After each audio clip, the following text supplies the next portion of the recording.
Hi everyone and welcome to Riskologists. This podcast is brought to you by Optimise and hosted by me, Pat Bradshaw. And me, Nicola Boyle. Optimise are thrilled to host this podcast series where we'll be speaking with some of risk management's most respected and esteemed thought leaders from across the UK and beyond. Throughout Season 3, we'll be exploring our guest's journey within risk management, as well as exploring key conversations and topics around the overarching theme of the season being the future of risk management. Our goal is to create a platform in which ideas and thoughts can be shared in order to inspire and educate our audience, and to ultimately give back to the risk management community across the world. So without further ado, let's get into it. Hi everyone and welcome to this episode of Riskologists. As always, I'm your host, Pat Bradshaw. And I'm your co-host, Nicola Boyle. And today we're joined by Mark Turner. Thanks for coming along, Mark. How are you feeling? Yeah, very good. Yeah, thank you for inviting me. Our pleasure. It's not, well, for some of you who might have been following the podcast for a while, you'll probably notice that this isn't Mark's first rodeo, albeit a relatively short and sweet one. I think it was Project Controls Expo in 2021 when we first met, wasn't it? 122, something like that, Yeah, because I think I'd only been in the game for about 3 or 4 months or something. And basically, you walked around and said, "Does anyone know about risk? Come and talk to me on a podcast." And you were a willing volunteer, and there wasn't many on the day. I'm sure you'll be surprised to know. But yeah, no, Mark, it's an absolute pleasure to be back on. I think we've been threatening this for a while, and I think we said at the time it'd be great to get you on, and it's only taken us 3 years. But we did have a bit of a break last year. Excellent that we finally made it to this point. Nice. So we usually just start off the episodes pretty much the same way every time, and it's a bit of a journey to date. So a bit of background, your life, career, how you got into risk. You can be as vague or and detailed if you like. So. Okay, so essentially I've had 3 careers. Okay, my first career, left school and joined the Royal Navy. And I was a weapons engineer on both aircraft carriers and nuclear submarines. And I served there for 12 years. And it was a job which does come with risk. However, we didn't call it risk at that time. Yeah, they were operating procedures, it's standard operating procedures and emergency operating procedures. But you did your job, okay? Yeah. It's only in hindsight do I realise that there was actually an element of risk associated with being in a big war machine. I left the Navy in 2001 and I went into industry. I had a number of jobs for industry, primarily around project management. Okay, so I went into as a project planner. And then I quickly got promoted into the project office manager. But one of the things that I realised was missing within the organisation at that time was a risk manager. So I approached my director and I said to them, we need to hire a risk manager. And I think these are the skill sets that this individual's going to need. And here's my CV. I think I matched the skill set we want. Can I have the job? And they was like, oh, that's a bit of a surprise, but okay, let's have a look about it. And sure enough, the following week, they gave me the job as the risk manager for the site. So I created my own role in that position. I got them to pay for my Institute of Risk Management certification. Okay. And then after about 2 years of doing risk management on the projects, they says, actually, you're pretty good at doing this project stuff. We'll make you a project manager. So I became a project manager with very much a focus on risk management. Then a position came up for the head of internal audit for the UK. And I'm like, well, I don't even know what audit means. I don't know what an internal auditor is. So they says, well, we've looked across all the CVs in the company and you're the only person with a risk certificate, okay, which we've paid for. and we're looking for a risk manager with a breadth of understanding of how businesses work with risk to become the head of internal audit. And I was like, well, that's a real sort of turnaround because everyone beforehand had been a finance director, or a finance manager. And I thought this is a really good opportunity for me to embed risk management culture across the whole organisation from an internal audit perspective. And I ended up doing that job for 7 years, and it was really good. When I first started it, I'd go into a room and people would turn over the pieces of paper that are on their desk and say, oh, internal auditor here, let's not show them anything. By the end of my 7 years, people were phoning me up and they were saying, we've got external audit coming in, or we're going to be going through a new identification of a new process. can internal audit come and help us and support us and identify the risks associated with delivering that? So I really turned the focus of internal audit around from being the policeman to being the supporter of the organisation. Now, in that role, things had changed within the whole organisation, and the organisation had created the Enterprise Risk Management Department in Italy, where they were headquartered. And I so happened to have an opportunity to have a meeting with the new head of Enterprise Risk Management in Italy. And much like the first story, he came over to my office in the UK and I says, who's representing your interests in the UK from an enterprise risk management perspective? And he says, well, we haven't got anybody at the moment. I was, well, here's my CV. Okay, I've got all these qualifications and experience. I'd like to be your head of enterprise risk management. And a couple of weeks later, the finance director came into my office and says, have you been bugging the guys in head office? I says, yes. He says, well, we've had a meeting at the board and you've got the job. So I created again a new job as head of enterprise risk manager. And that was great. I persuaded them to pay for my diploma in risk management. And for about 3-4 years, I was then running the enterprise risks within the UK, which was a great opportunity. But then 2018 came around and I was having some alignment difficulties with what I was trying to achieve within the UK. And so I decided, after a couple of conversations with a software company who I was dealing with at the time, which is Safran, good friends of mine at Safran, decided that the tools that I needed to do my job weren't necessarily available on the market. And I'd been building my own version of what I wanted it to look like, the day-to-day tools of what risk management looked like. And it was at that point I quit my job in the industry. I set up my own limited company, which is Ep6 Limited, and I formed a partnership with Safran to help them build the new tool which they've brought to market a couple of years ago, which is the Safran Risk Manager tool. So that's my design of how I think risk management could be performed within projects and within teams. And so I've been working with them for 6 years now. In my own capacity, I've had sort of other clients as well, but primarily working with Safran to build the Safran Risk Manager tool. Wow. That's amazing. I was going to say a really impressive CV. I think obviously a lot of people get into risk because they want to make a difference, but I think having so many tangible things that you can sort of look back on as a bit of a legacy. Yeah. And say you've created your own roles, you've been involved in some pretty groundbreaking software coming onto the market. You've seen the gaps. Yeah. Yeah, Exactly. I was going to say, I've spoken to a few people who have been ex-services who are now in risk. Do you find a lot of transferable skills, not just necessarily into risk management, but to project management from being ex-military? There's so many. The leadership skills which you get from the military are second to none, I think. I mean, I was a chief petty officer, and in order to get to that position in the Navy requires a lot of training, and a lot of experience with the soft side of skills, the soft skills. And I think good project management and good risk management really does boil down to how do you deal with people, how do you work with people, what's your engagement with them like, and that's a real sort of driver for why service personnel do what they can do.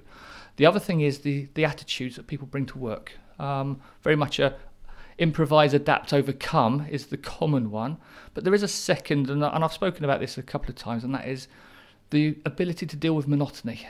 Yeah, and some jobs are just monotonous and they require you to sit down and do your job and do it well, professionally and consistently. So I was in the submarines and we would literally work 7 days a week, 12 hours on, 12 hours off for weeks and weeks at a time. And you can't make a mistake and you can't take a time off. And it requires you to just get on and do your job. Yeah. And I think that sort of mindset of dedication to achieving the goal and achieving the mission really sees people through to success in industry. I was going to say it's just really embedding resilience, isn't it? Which we spoke about on this program before in terms of projects not necessarily always being to time and cost. Obviously, effective risk management helps you overcome that, but it can grind you down, particularly when things are the chips are down and things aren't going well. So no, that's fascinating, Mark. Thanks very much for walking us through that. I think it takes us quite nicely onto the next point, which is a little bit of a baity title around breaking the iron triangle, although I think it is particularly pertinent. So not going to go into a load of detail or myself. Obviously, I'm going to leave that to yourself, Mark. But in terms of what it is we're discussing today, we're going to be discussing obviously the breaking the iron triangle, inverted commas, and how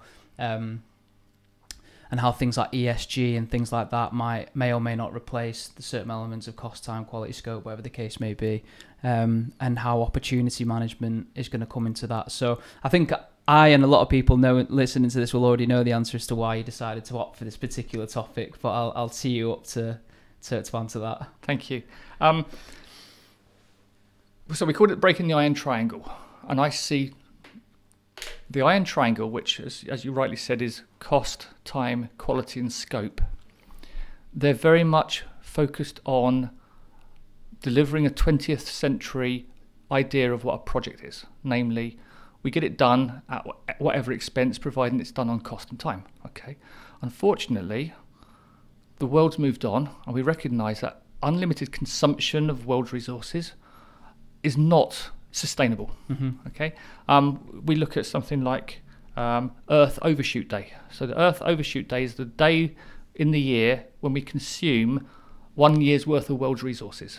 Okay. And in 2024, that was the 1st of August. Okay. 2023, it was the 2nd of August. So we're actually getting shorter in our consumption. We're consuming about 100 billion tons of raw resources. This is a new resources every single year. So we're going through one world's worth of resources by August. Wow. That's not sustainable, and our approaches to projects are only contributing to that and making it worse. Now, I see the 21st century economy having a much broader perspective of what is the true value of projects.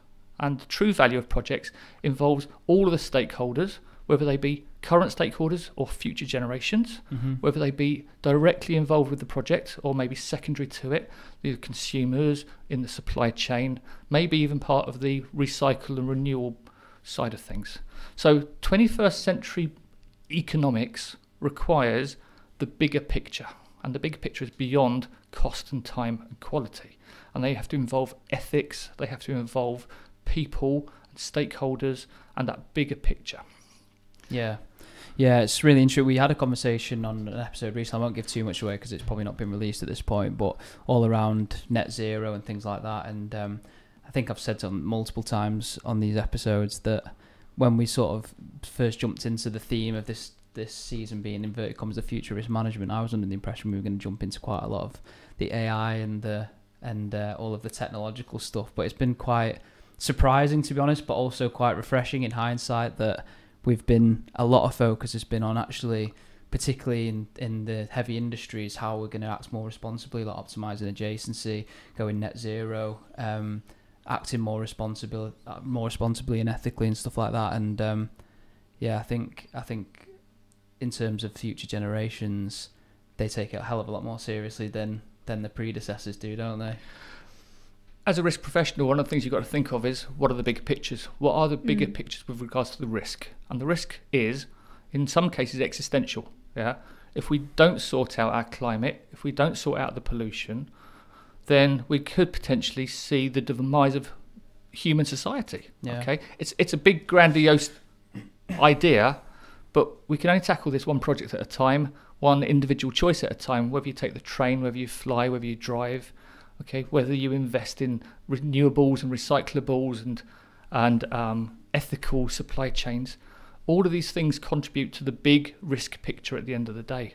Okay, and you mentioned artificial intelligence, certainly nuclear war. People don't think about that necessarily, but these are the existential threats which, as risk professionals, we should always have in the back of our mind, even when considering the most smallest and mundane of projects and tasks. But we exist within the context of human society and of the planet. And that context, and keeping that in mind, adds value to your delivery of your projects and helps you to firmly base yourself in the reality of the world. Because it's no good building a project or delivering a project if it actually destroys value and it destroys our future generations and what they can inherit. So I think risk for me is the whole picture of risk, the entire global perspective of what risk really means, and that has to come from the largest risks right down to the smallest ones. Completely agree. The juice has got to be worth the squeeze. Yeah, definitely makes sense. So just sort of starting off this episode then, just looking at starting simple of the concept of the iron triangle. So maybe for people that have recently just in their career in risk, or they're looking to sort of get into risk. If we just start off sort of simple then, like, so what is the iron triangle? I know we've briefly just sort of mentioned on the points there of what it is, but why traditionally has it been such a central focus in project management?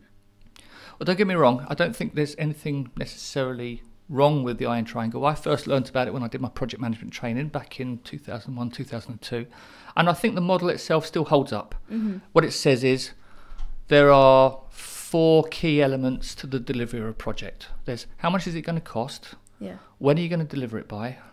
What is the scope, namely what is it you're trying to deliver? And what is the quality once it has been delivered? Now, changing any one of those factors has a knock-on effect to the rest of the project. Mm-hmm. So, for example, if I change the scope and say the client wants us to extend the amount of work, well, we've got some choices. We can either spend more time doing it, spend more money doing it, mm-hmm. or if we don't spend more time or more money, then we have to reduce the quality. Okay, yeah. So it's as simple as that. You change one parameter and the other parameters have to be changed to accommodate it. Now, that works for the delivery of projects, and from a risk management perspective, that works for the identification of the threats, because what are the threats to our cost, what are the threats to our time, what are the threats to the quality, and how are they influenced by the scope. Okay, but that's very much a delivery on our fixed attributes. Now, that's great thinking of threats, but mm-hmm. where do opportunities come into that picture? And that's something which I've been exploring very much in detail recently. So I've just recently this year graduated my master's degree in risk management from Glasgow Caledonian University, and my dissertation was looking specifically at the asymmetry between threats and opportunities within risk registers. And my research was really sort of focused on why do risk registers not necessarily work for opportunities, but obviously that depth of investigation and looking at the scientific papers and that type of thing has really opened my mind to the possibilities that we find opportunities outside of the iron triangle and not because of it. Yeah. No, it's really interesting. This is a little bit off-piste, but I know we talk about iron triangle in terms of projects, but when I was in Florida earlier this year, and I was waiting for my girlfriend to get a sandwich, and they literally had on the side of the like sandwich van, it was like, if you want it quickly, it's going to cost a bit more, or the quality's not going to be as good. If you want it cheap, the quality's going to be crap, or it's going to take longer, or if you're not that bothered about the quality, if you want quality, then it's going to cost more and it's going to take longer. And I don't know why I'm saying that, but it just sprung to mind. But I remember sitting there thinking, maybe this is right the way across the world. So obviously we've touched on a couple of things, Mark, in terms of limitations of focusing traditionally on that trifecta of. Just quickly, actually, sorry, a point that I'd raised. So obviously we talk about the iron triangle. I think people typically will have it as cost, time, quality. I know you've mentioned cost, time, quality, and scope, which would traditionally be 4 points instead of the traditional 3.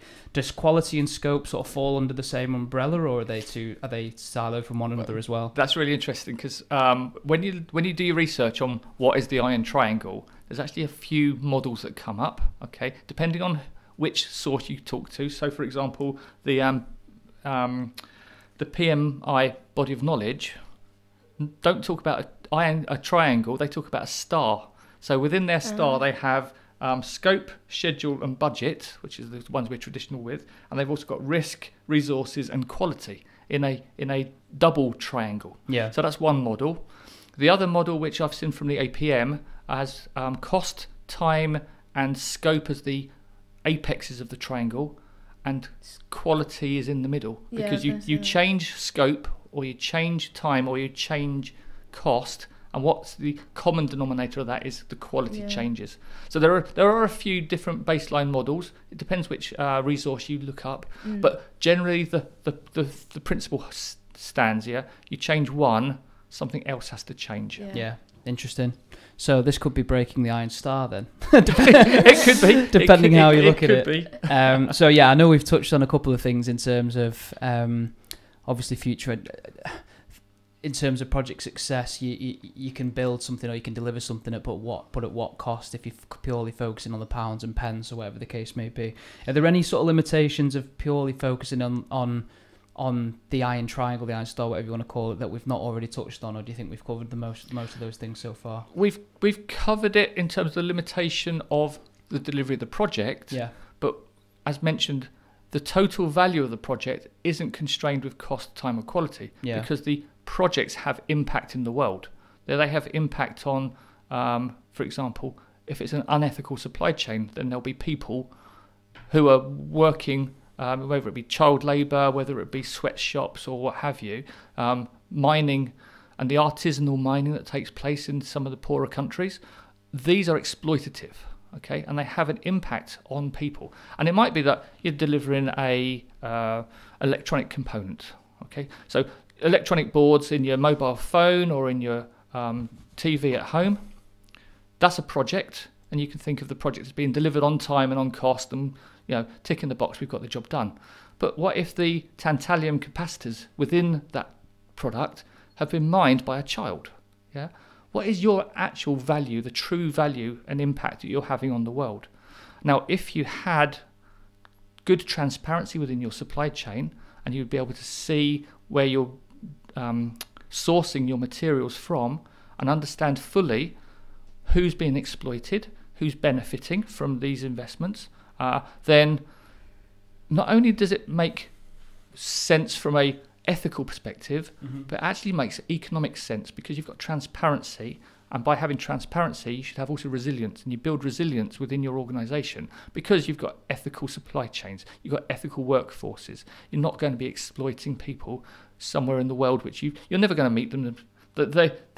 They're almost invisible to anybody who delivers a project. It's blissful ignorance, isn't it? Well, not even blissful, it's just ignorance. It is ignorance, and as a risk professional, I think it's my duty and obligation to raise that awareness and say, this is destroying the world. It might be destroying ecosystems. It might be exploiting people. Yeah, it might have long-term repercussions to our future generations. Yeah, whether that's affecting climate, whether it's biodiversity loss, whether it's pollution. They're all risks, and unless you start considering that bigger context, the effect, the total cost of project, which is not just how much does it cost you and have you exceeded your budget, but how much does it cost the world to deliver your project? Yeah, and that's true risk management and putting it into the context of the planet. Yeah. Is this, just out of interest, I hope you don't mind me asking, is this something that throughout your career you've been particularly passionate about? Obviously, not sure people have seen that your son has done some incredible things in terms of conservation, and obviously you've done some amazing work in terms of your masters recently with your opportunity management. Is that only sort of reared its head in recent years, or it's something that you've always been quite passionate about? It's so funny. All three of my children are into animals of some description. You mentioned my son Harry, who's a conservationist. Quite a famous one at that. My daughter's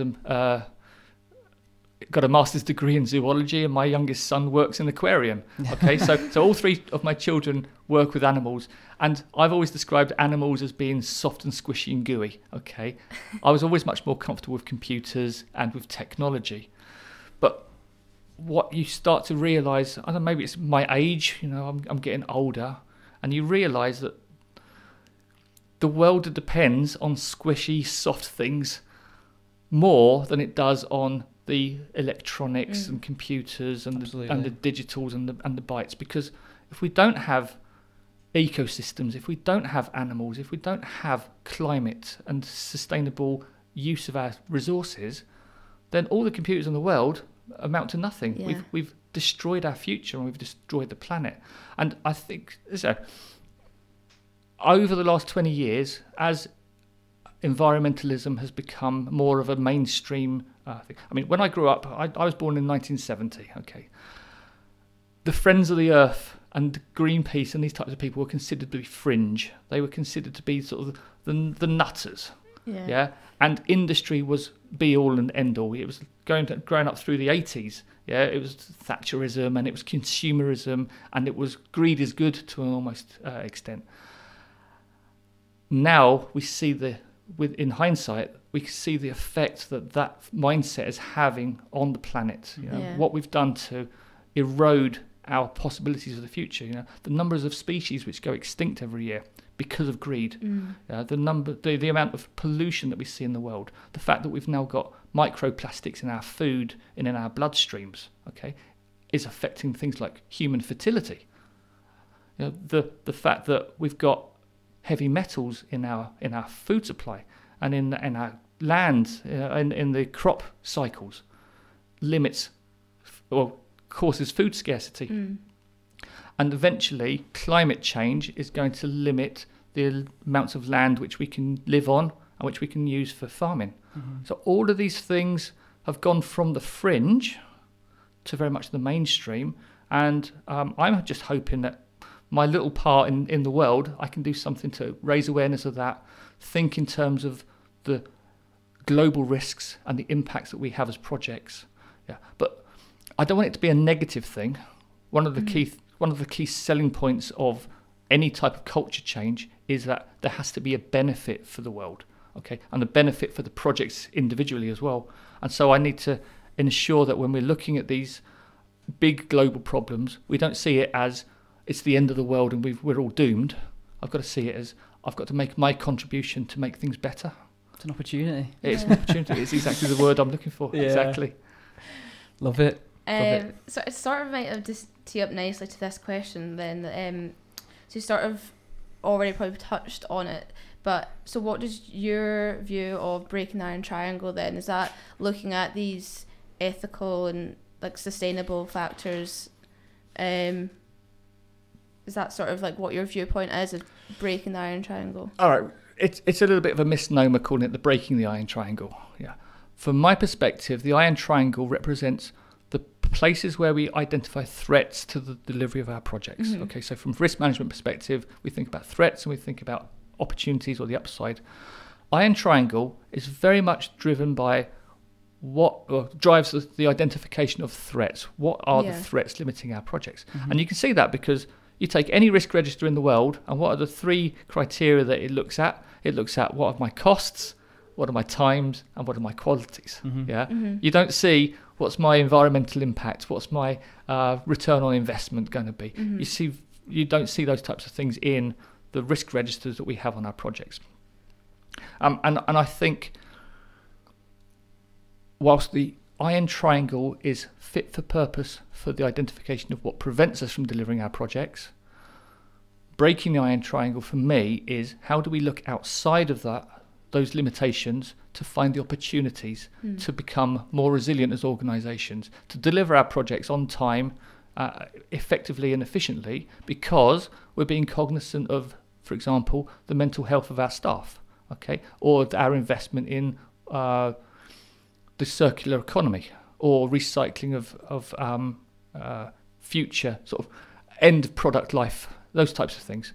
By having the bigger picture, we identify the opportunities, and that's where the hidden value of projects lies. Not in have we delivered it today on cost and on time, but have we done the total value of our project to the betterment of the world. And I think that's the true opportunities lie when thinking ethically, when thinking environmentally, and we're thinking without exploitation to people. Yeah. So how do you think that will sort of impact the traditional view of project success then? Because obviously things like cost, time, quality are pretty tangible KPIs that are much easier to measure the success of a project. And obviously it's an age-old thing that risk management, or that at least the value of risk management can be quite difficult to quantify or have something tangible, because particularly in opportunity management, because an opportunity, for the sake of argument, doesn't actually exist. So if you never actually achieve it or exploit it, then you didn't have that tangible thing that you lost in the first place. So how do you think that will change the sort of traditional value of project value? So there's a lot of good work that's going on in the sustainability world. the United Nations sustainability goals. And I think one of your previous interviewees, Sarah Gordon, talks Correct, a lot yeah. about the United Nations sustainability goals. Yeah. They're 17 goals which clearly identify how does the planet become sustainable and how does human societies become sustainable. So that's one place where you can actually look to start building measures. Okay, and in support of that, they've got such things as the TCFD, the Task Force on Climate-Related Financial Reporting, or financial disclosure, I should say. And there's also the new one, the TNFD, the Task Force on Nature-Related Financial Disclosures. Okay, so these are now benchmark methodologies for recording and reporting on the impact that you have either on the climate or on biodiversity, nature systems, pollution, those types of things. Okay. However, there's currently a bit of an air gap between those types of reportings because they're done from a very much an enterprise level. They're an ERM associated reporting structure. Yeah. And we don't currently have a project equivalent of TCFD or TNFD at the moment. And I think one of the things which we should be working towards is how do we bridge that gap? How does our project fit into the enterprise view which relates to the reporting on climate change and nature change? Okay, Yeah. so if we can bridge that gap, and it's something which is a work in progress, and I'm sure large organisations are having those thoughts because at the end of the day, the delivery of projects is the lifeblood of the delivery of organisation. So they need to bridge the gap, but we're not training our project managers to report on TCFD types, on TNFDs. So if we can articulate the delivery of our projects in line with those types of structures, I think we've got a much more sustainable way of delivering our projects. Yeah. Yeah. No, I was just going to say that you made the point there. It's almost as if little projects are almost like little mini enterprises of the overarching enterprise, aren't they? So you'd like to think if they have things in place around those sort of things that you've mentioned, that it would filter down into the strategy of the project. But obviously that doesn't always happen and isn't always the case. I'd like to think it's starting to happen, and I'd like to think that project managers and risk managers are the ones who are pushing it from the grassroots level, because I'm not the only risk manager in the world who's got a conscience with respect to the impact we have on the global economy. Hopefully, anybody who can see the bigger picture of the world and the threats, the existential threats which we face, should be taking a view of how do we deliver the total cost of our project, not just the budgeted cost of the project. Yeah. Of course. Cool. So I'm going to tee you up now for your masterpiece, your expertise, opportunity management. So obviously we've already flirted with it a little bit in terms of stepping away from the iron triangle and things like that. It's no secret, or if anybody listens to this isn't aware, I'd definitely encourage you to go and have a look at Mark's LinkedIn page, and I assume there'll be some stuff on your company, if you have a company website, some stuff on there regarding opportunity management. So yeah, I guess from your perspective, then moving a little bit more into that side of things, please could you give us, I guess, your interpretation of opportunity management and how it might serve as a tool to help project professionals go above and beyond and those traditional constraints of the iron triangle? Yeah, so I've mentioned it once already. I got really deeply into opportunity management over the last sort of 18 months or so. My master's degree at Glasgow Caledonian University focused very much on the asymmetry between threats and opportunities within risk registers. Now, I actually went into this with a mindset of it's all about framing, and it's a framing challenge. Yeah, we think about threats more than we think about opportunities because of psychological reasons, and our documentation always talks about risk, and people think about risk being the negative impact on a project, and that was my initial thoughts. However, one of the things which I soon discovered by doing my own research and looking critically at what had already been written was that whilst the risk management process overall is still fit for purpose and applicable to opportunities, the actual tools which we have developed and we try to implement opportunity management don't work. They don't work for opportunities. Some really simple things here. If a opportunity is identified, then it actually breeds threats. So one opportunity should breed the minimum of 2 threats. First threat is, what if I don't succeed in implementing my opportunity? Yeah. The second threat is, what if I'm too successful in my opportunity? And there's a classic story of a cupcake company. And the cupcake company decided that they wanted to do a bit more marketing, a bit more advertising. And so they put a voucher on the internet. And they had 100,000 orders come in. And it completely swamped them. And they had to get in contract staff, and they had to open up bakeries and other places to try to fulfill the orders. And it completely wiped out all of their profit for the year. Gosh. Okay, they were over successful in their opportunity, and that is a failure, and that's a threat, therefore. Okay, so every opportunity breeds two threats. Instantly, you've got an asymmetry between threats and opportunities. Okay, so that's one example of where they don't work together.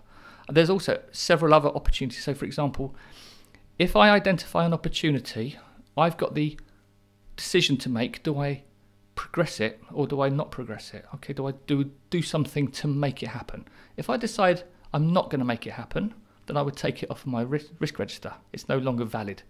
If I decide I'm going to do something about it, I build it into my baseline on my project, into the schedule, and I take it off my risk register. Therefore, opportunities that have been past the decision go, no-go decision point get removed from the risk register. And again, it leads to this asymmetry between the number of threats we have on our register, number of opportunities. And by my research, I discovered that on average, there was 20 threats to every one opportunity on the register, and that actually changes through the life cycle of the project. So it was really interesting to find the key elements and the key drivers for this asymmetry between threats and opportunities. So one of the things which I'm trying to understand and articulate is, how do we address the correct tool for implementing of opportunities? Now, that may well be, for some organisations, that opportunities deserve their own register. Okay, there are certain key elements within opportunities which aren't reflective of what they are in threats. So, for example, what's my return on investment? You don't ask that question when you're looking at threats. Yeah, of course. Yeah? The other thing about a threat is, if you take no action against an identified threat, there's a good chance it's going to occur, and it's going to occur at the maximum potential impact on the project. If you've got an opportunity you've identified on a project and you take no action, the likelihood of it occurring is virtually zero. Yeah? So that whole element of, there's a decision to be made. Do we pursue the opportunity? Do we not? Yeah, is different from, do we pursue a threat? You don't pursue a threat. Threats exist. Yeah, it's like in physics, in thermodynamics. Yeah, things go from ordered to chaotic. Okay, and it's the same with projects. They go from ordered to chaotic unless you take action to avoid the chaos. Yeah, but in order to deliver more on your projects, we've constrained with the iron triangle we've got a cost and we've got a time which we've budgeted for, but those opportunities need to be seen from the bigger picture. How do we actually deliver more on our project? Yeah, how do we impact the world less? How do we be less exploitative? Yeah, what are the potential bigger picture opportunities on the project? And that's where the hidden value lies. And it's not just a tick box exercise. So if we decide that we're going to invest in the welfare of our staff, okay, that's an opportunity to do something to address, for example, mental health issues within your workplace. That's considered to be outside of our traditional project management approaches, because it's to deal with HR and that type of thing. However, if you've got a well-motivated workforce who are operating within a nice environment, okay, there's going to be less absenteeism. If you've got less absenteeism, you've got a more productive workforce, and they're more effective and efficient, and therefore the likelihood of you delivering your project on time and on budget increases, because you haven't got those shortcomings within your overall process. Okay, and it's a really simple example of the fact that cost and time and quality, to a certain extent, are a second order effect, yeah, from thinking about the opportunities and the investment in the bigger picture. So the first order effect is, we've got better staff, yeah, sort of staff who are more present, more productive. The second order is, a more productive staff gives you more value in your project. It's a win-win. And by thinking in those terms, you unlock that hidden potential within your project. Yeah, speculate to accumulate, isn't it? I think it was a question that I asked over lunch today, but I'll ask it again because I thought it was quite a nice point a nice answer. So just touching back on what you mentioned earlier in terms of opportunities being on or off the register, they're off in both instances. Either it's on the task line, it's happening, or we're not pursuing it, so it's off. So therefore, in your words when we spoke earlier, it's pretty binary. It's either 100% or zero. In terms of risk and the underpinned definition that everyone will be familiar with, uncertain event that may have an impact on your objectives, good or bad. Does that not then need a restructure of the definition of that? Because you mentioned there is still some uncertainty, but it feels like from that example there's not. So the simple answer is even opportunities still retain uncertainty, because there's uncertainty as the amount of impact. How successful is your opportunity going to be? Mm-hmm. Because you can make the decision you're going to do something about it, but it still remains uncertain as to whether it's going to be successful. So from that perspective, there is an element of uncertainty. So, the classic definition is risk is the effect of uncertainty on the objective. Mm-hmm. Now, we don't say anywhere in any of those definitions, objective means cost, time, quality. Yeah, we could say the objective is we don't have a bad impact in the world. Yeah, the objective is we don't exploit people. The objective is we don't cause bio loss mm-hmm. or climate change. These are all valid objectives of the project. We don't state them, but they're the unwritten. Hopefully, it's not delivery at any cost. It should be delivery at a sustainable cost. Okay, so that's where the idea that the classic view of what does risk mean, retains that degree of there's uncertainty because we don't know if we're going to be successful or not, and there's going to be some tangible impact on the world and on the project. And bearing those two in mind retains that flavour of risk is the effect of uncertainty on the delivery of a project. Or as Dr. David Hilson says, it's risk that matters. Yeah. And I think that's a really key element, because risks that matter aren't just the risks that matter on the delivery of the project, it's the risk that matters to the world, to the sustainability, to the environment, to the exploitation. Mm. They matter. Unfortunately, we don't train our project managers to necessarily think beyond, has it achieved the budget, has it achieved the cost? Yeah, and the time constraint. Love that. So just given the potential of opportunity management then, how can we practically identify and capitalise on opportunities without undermining project constraints of time, cost or quality, or do we need to undermine it in order to reprioritise the focal point? So, I've said it again, I've said it once, I'll say it again.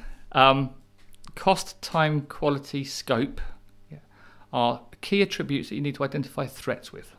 Okay, we keep the iron triangle when considering threats. When we look for opportunities, we need to look at people, place, process, and we need to look at environmental, societal, and governance. Because one of the models, and again, Dr. David Hilson, who I've got a great deal of respect for, in his book on upside risk, he identified Maslow's triangle. Now, Maslow's hierarchy of needs relates to people, and we talk about the needs of being safe and secure and having your physiological needs met. They constitute threats generally, okay? And then we have love and belonging and engagement in society, and ultimately self-actualization. These are growth needs. Now, what I've done is I've translated Maslow's hierarchy into project, and it simply says the delivery of your project represents your sustainability need. Okay, you've got to deliver on cost and you've got to deliver on time, because that's what you're being paid to do. They're your critical objectives from a customer's perspective. You've got to do it legally and compliant. You can't go around killing people and you can't go around polluting the world, because those things are legal constraints. So failure to do those represents an unsustainable project. Okay, it represents essentially the threats to the achievement of project. Now, there are certain opportunities that can be found within them, but overall, threats exist at the lower end of the hierarchy. As we go above that into the growth needs of the project, this is where we start looking at people, place and process. So this is my internal stakeholders to my project. Yeah. How do I improve my processes so they're more effective and efficient? That's an opportunity. How do I develop my people so they've got growth and they've got potential and they're not going to be absentees? Mm-hmm. Okay, that's an opportunity. And how do I look at the working environment in which we're operating? Does it have an immediate effect to my people, to my internal stakeholders? So that's my first opportunity level. Of course, there's threats associated with that, but overall, that gives me more opportunities to look for within the project. And then the next layer above that is where my ESG comes into it, my environmental, societal, and governance. How do I have an impact on the world? Yeah, what are the government or governmental things that I'm doing which can add value? And it may well be that, you know, they talk in general terms in ESG about like boards of directors and those types of things. Have you got equity between men and women on the board? You know, have you got the appropriate pay structures in place and all those types of governance? Yeah, that's all well and good at an enterprise level. Yeah. How can you apply that to the project level? Yeah, have you got appropriate representation within your project? Are you thinking about the external stakeholders? You know, delivering a project in the Western world, you think it's going to be Western stakeholders who are the most impacted, but it could be that your supply chain is affecting somebody in Africa or somewhere like that. You know, what are the overarching impacts on those people? And these are all opportunities for you to do better with your total value on the project. And then, of course, at the very top of the pyramid, where we have self-actualization within the Maslow triangle, within the project triangle, what we have there is overall stakeholder satisfaction and shareholder satisfaction, because this is where it becomes really self-perpetuating. If you genuinely are a responsible corporate entity, yeah, if you are investing appropriately in avoiding exploitation, avoiding environmental impact, then you're going to attract good talent, because people would want to work for a company that doesn't have a necessary impact. Particularly the young people these days are seeking out to work for companies that have got a good record. And also you attract investment. And the investments come in from people who also have a mindset of not having an environmental impact, sustainability and good corporate entity. So it's a virtuous cycle. By being better, you attract better. And by attracting better, you become more better. Okay, and these are all opportunities which you can have for the growth within your project. And like I say, and it's not just a tick box exercise. It genuinely pays dividends to attract the right people, to attract the right investment.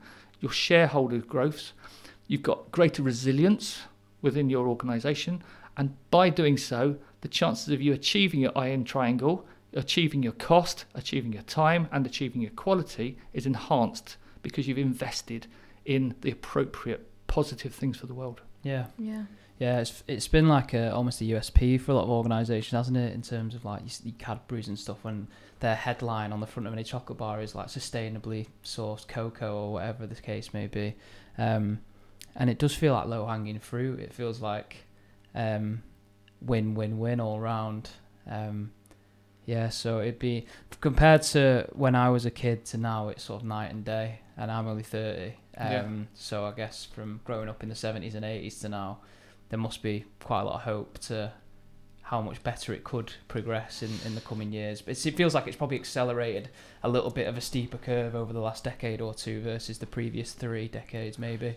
It's more conscious in certainly the people who I talk to and work with. There's a palpable want to be a corporately responsible or environmentally responsible corporation. It's not always been like that, and unfortunately there's still organisations in the world that don't see it like that. For them, it's project at any cost. Okay, unfortunately, at any cost is at any cost to their sustainability and their survivability as organisations. And it's probably also the rise of like social media and media coverage nowadays as well. If there's going to be a scandal, it's absolutely everywhere and everyone will be able to see it as well. So it's a lot more scrutiny. There is, and that sort of transparency can only be for the good, I think, in terms of the sustainability we were talking about. Yeah. No, of course. Lovely. So just moving on to, I guess, a little bit more of a practical application of opportunity management. So again, regular listeners will probably remember, or may not remember, that I covered a similar topic back in series 1, episode 7, I believe it was, with a gentleman called Peter Simon, where we discussed the upside risk management, as he referred to it, or opportunity management, and whether or not it was a waste of time, or at least having it under the umbrella of risk management was a waste of time. And we concluded in that episode that it wasn't. However, it was best to silo opportunity management away from threat management. So I guess my question for you, Mark, is firstly, do you share that sentiment? And secondly, have you identified in your research over the past couple of years any specific tools or methodologies that facilitate better integration of opportunity management into projects and enterprises? So I most definitely do agree with the view that threats and opportunities aren't just the inverse of each other. And we've amply expanded on that so far in the conversation. The idea that the same tool set can be used for threats and opportunities just isn't working. And there's quite ample evidence to support the idea that trying to do risk management for both threats and opportunities using the same tools just fails to address opportunities. Okay. There's also other biases which are in favour of threats over opportunities, including the way that we document. So, for example, if you look at a risk management plan, for example, on any project, predominantly the language they'll be using is negative. Okay, they very much rarely talk about how do we escalate opportunities. What's the share to be had with opportunities. I appreciate that there are certain industries where gain share and those types of things are considered, but they don't often appear in the risk management plan. They're considered within NEC and those types of things. So the idea that opportunities can be tarred with the same brush as threats, I think is doing opportunities a misservice. They're not being achieved, and that's borne out by not only my research, but there was a recent questionnaire survey done by the APM, and the APM, looking at opportunities, quite clearly understood that threat management doesn't work for opportunity management. So with all that in mind, one of the things which I'm looking to try to enhance is how do we better serve opportunities with the tools that we've got. And I said I'm very fortunate enough to be in a position where I've been working with the company Safran to help them develop their Safran Risk Manager tool. Okay, and I've always been very conscious of the fact that we should differentiate between threats and opportunities within Safran Risk Manager.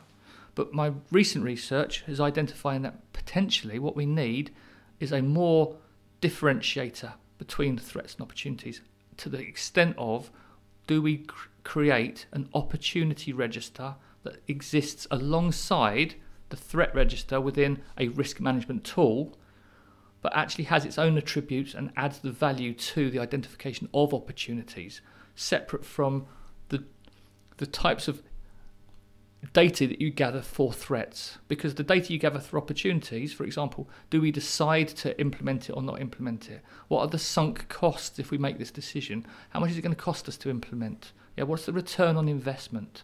All these types of questions are represented within a threat register. True, isn't it? Because it's like they just have a minus in front of them and the word threat is changed to opportunity. Yeah. Now, sorry, I didn't mean to interrupt. No, it's fine. It's fine.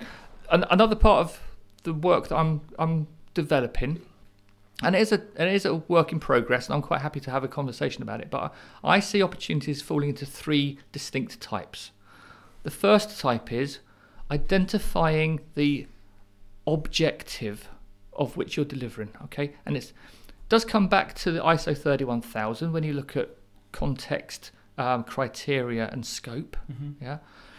By clearly articulating how you can improve on the articulation of your objective is an opportunity in its own right. Yeah.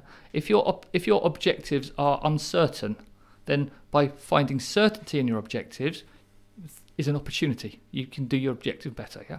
By articulating your objectives to understand if they are beyond your current capability.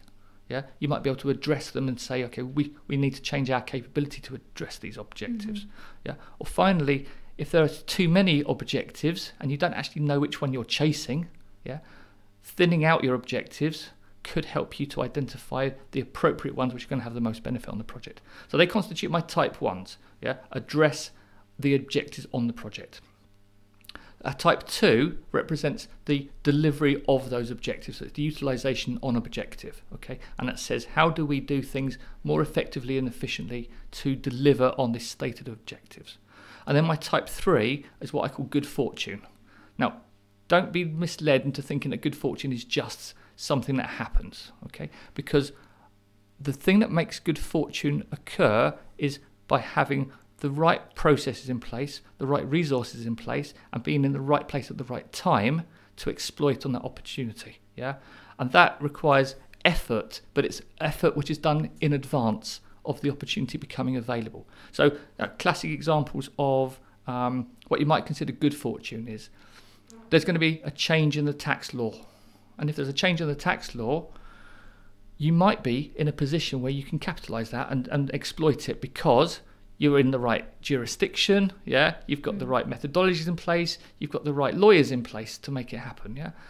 These things don't just fall into your lap because, good fortune is good luck. They fall into your lap because you're prepared for them. It's like, the guy who invented penicillin, yeah. Everyone, it's a story that he saw one day that the mold hadn't grown, or the bacteria hadn't grown where the mold was, okay. And everyone thinks, well, that was a stroke of luck. But the truth is, for years and years, he'd been studying bacteria and mould and these types of things, and he was in the right place with the right mindset to capitalise on that. And he created penicillin, which is like one of the most impactful things in the world. It was good fortune in one sense.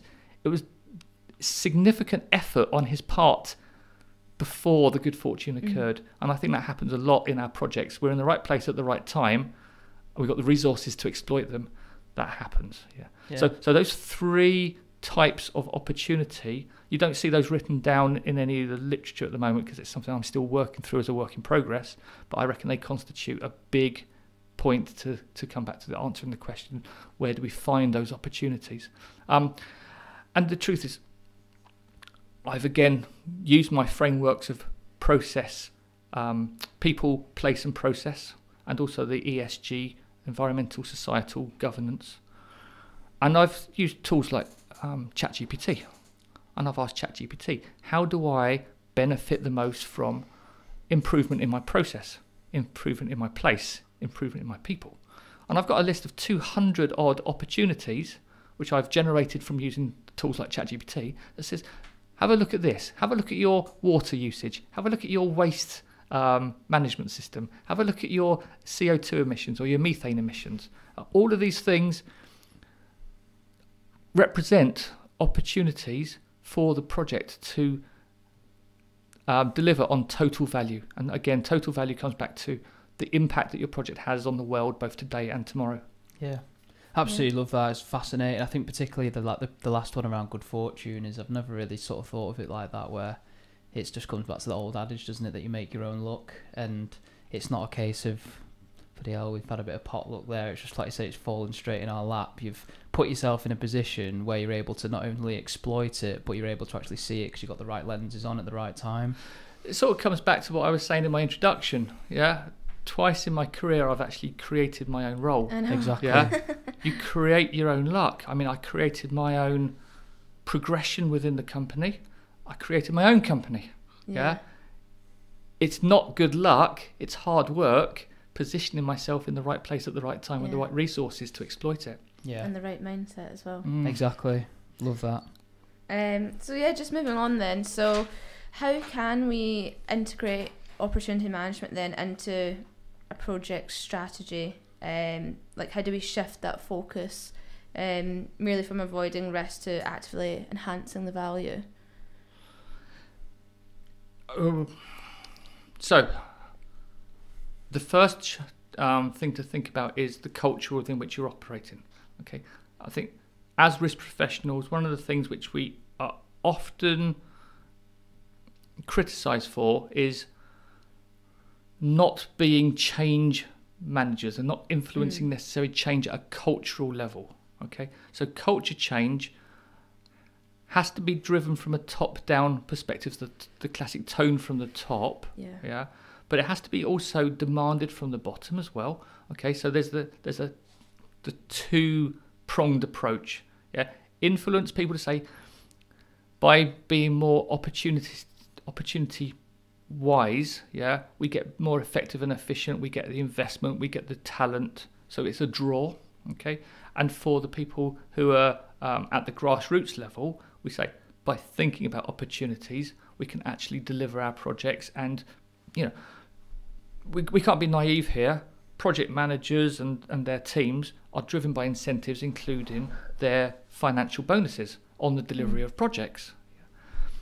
By asking them to say, how can we be more effective and efficient on our delivery by thinking of the bigger picture, and convincing them that, for example, back to my example of investing in the welfare of their staff to reduce absenteeism to deliver on their project, is a classic example of I can make my bonus this year because I have delivered on my project, and people are actually better off because of it. Trying to convince the grassroots that they can benefit, and trying to convince the senior management that investment will come their way, that they'll have a better shareholder position, that they'll have a greater reputation in the world. Because we've not even mentioned reputation yet, but the reputation of being a good corporate citizen actually adds to shareholder value. So all those things represent a means by which you can facilitate change within an organisation. And I'm not saying that the risk professional is the only champion for change within the organisation, but they certainly represent a good place and a good position to try to facilitate those changes. And if they bear in mind the big risks, and I've said it a couple of times, I feel like a bit of a stuck record, but a true risk professional doesn't just worry about the risks on their project or the risks of their organisation. A true risk professional should be considering the existential risks to the planet and to human society. Okay, because unless you put it into those contexts, then everything else is just pointless. It's rearranging the deck chairs on the Titanic. It doesn't make any difference. The ship's still going to sink. You might have the best project in the world, but you've got no project if you've got no customers because they're all dead. You've got to take into mind the bigger picture, and that's what all risk professionals should be doing all the time. Taking cognizance of their minute impact on the world in general. I think it's really poignant, because I think at the start of this conversation even, and I think in some of the conversations we've had this series, it's all the onus has been very much on the accountable person or entity, being the organisation, to have those strategies and those incentives in place to actually run with that, where ultimately I guess they are the accountable person, but it's also the grassroots level, the risk professional, the project professional's incentive to not just say computer says no, like then I'm not being told to do it, so therefore I'm not going to drive it. It's your responsibility as well on the projects that you work on to identify areas of weakness, and like you say, if you get enough people talking about it, then not only will the project or the enterprise potentially take more credence to it, they'll be incentivized to do it as well. That sort of duality of accountability I hadn't really thought about before, the top and the bottom, and then hopefully it changes the culture. The culture, ABC, attitude, behaviour, culture, and it all meets in the middle, and you've got a perfect equilibrium. Nice. So just as we wrap up there then, what are the key takeaways or actionable advice then that you would offer to project professionals who might be inspired by obviously listening to this podcast and breaking the iron triangle or embracing opportunity management in their own projects? Well, I guess from a self-serving perspective, it would be good if they had training, and if people thought about how they can learn some of these ideas, some of these concepts. As I said, it's something which I've been investigating for the last 18 months, really sort of quite in depth. And as a consequence, I've started to develop training courses on finding the hidden potential within opportunities. And that type of information can be found on my website, looking at me on LinkedIn. So that's my shameless plug. That's my shameless plug. That's what you're here for. Love that. However, there's loads of resources available to anybody who has heard the message that you need to bear in mind the larger context. Yeah, the idea of the total value of project. Okay, and I know you mentioned earlier the fact that you was expecting artificial intelligence to come into the conversation about risk management for the future. This could well be one of the use cases for artificial intelligence. Yeah, how do we improve the effectiveness and efficiency of our projects? Yeah, through the use of that artificial intelligence analysis of data. Yeah, and that's essentially what our current models of artificial intelligence are. They essentially look at large volumes of data and apply large language models and those types of things to them to do the analysis. So the use of high quality data with a view that it's not just about the immediate impact, the first order impacts on the project, but how affecting or the use of the data to affect the bigger picture, yeah, such that the second order impacts on the project are cost and time. Yeah. And I think too often our use of large data, those types of models, are how can we just do it more effectively and efficiently, do it quicker, do it cheaper. But my advice is let's use those models to help us. How do we do it more ethically? How do we do it more sustainably? How do we do it in a way that has wider benefit to the world? And the sort of the continuation of that, the rollback to the project is you're going to effectively be more productive. Yeah, you're going to essentially be more efficient in your output, and as a consequence, you achieve your immediate goals and the long-term sustainability goals as well. And that's my dream, because I mean, there's so many papers in the world that talk about why do projects overrun? Why are they always more expensive? Why are they always missing their deadlines? Okay, if you took all of those overruns in terms of cost and invested that money appropriately in the beginnings of the project and the thinking of those opportunities which have got the much broader appeal, then you probably wouldn't necessarily overrun the cost in those times. It's the truth is, and again, I'm not naive in understanding how the world works with regards to you've got to bid, you've got to be seen to be achieving the best, most beneficial value, most cost-effective solutions. But the cost-effective solutions invariably turn out to be structured so that they are almost doomed to fail. They're doomed to have order uplifts and scope changes and overruns within the we've got to try and break out of that mindset and thinking, well, we're gonna bid for the lowest common denominator and win the bid before we sort of change it, because winning the bid at any cost is causing the impact on the planet. Of course. Yeah. So trying to change that big mindset picture, and it's there's not one person in the world can never change that. I don't feel that by going along to one of my MCT training courses, you're going to all of a sudden affect the world. But I can only do one bit at a time, and the idea that you can educate yourself in how to implement projects that have some net positive return on the planet, and not just achieve your iron triangle, which is what we're talking about here. Yeah, that's how you start to make a change. Absolutely love that, Mark. Honestly, it's genuinely been such a fascinating conversation. Like, I've always, in my brief tenure in risk so far, I've always sort of known that there was elements of opportunity management versus threat management that were sort of slept on, and there was always that sort of toss up. Is it under the umbrella of risk management? But I've never really considered it in this sort of context, and it's obviously something that you're extremely passionate about, and something that your research has been incredibly interesting. So genuinely, thank you so much for coming on. It's been a pleasure.